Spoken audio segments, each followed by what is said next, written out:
ാണ് ഏത് നിമിഷമാ മരിക്കുന്നതെന്നറിയില്ല. മരിക്കുന്നതിന് ഒരുപാട് ബുദ്ധിമുട്ടുകളൊന്നും വേണ്ട, മരിക്കുന്നതിന് ഒരുപാട് സമയമൊന്നും വേണ്ട.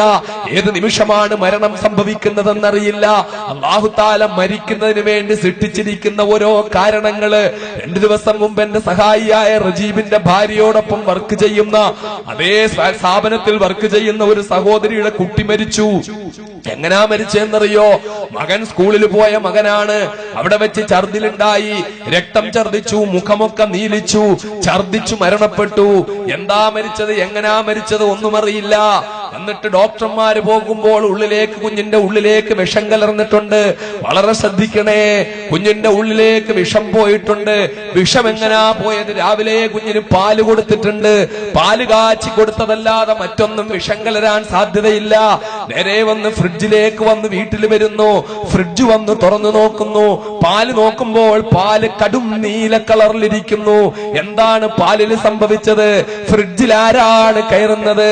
എങ്ങനെയാണ് ഈ ഫ്രിഡ്ജിലിരുന്ന പാലിനകത്ത് ഈ വിഷം കലർന്നത്?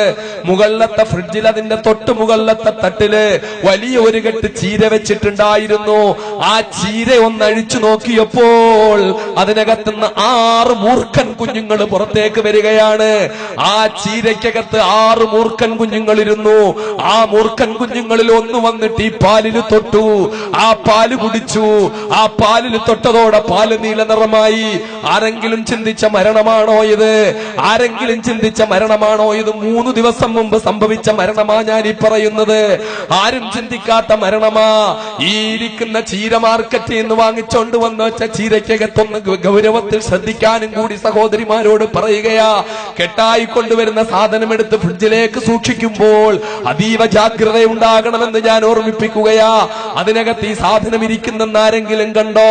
അത് വന്ന് പാലിൽ തലയിടുമെന്നാരെങ്കിലും കണ്ടോ? ആ പാല് കുടിച്ച ഒരേ ഒരു പൊന്നുമോൻ മരിച്ചു പോകുമെന്നാരെങ്കിലും കണ്ടോ? മരണം ഇങ്ങനെയാ തൊട്ടു മുന്നിൽ നിൽക്കുന്നത്. അറിയാൻ കഴിയില്ല. ഞാനത് പിറകിന് പറഞ്ഞുകൊള്ളാം.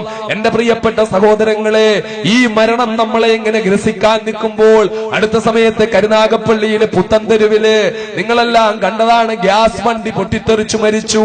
എന്താ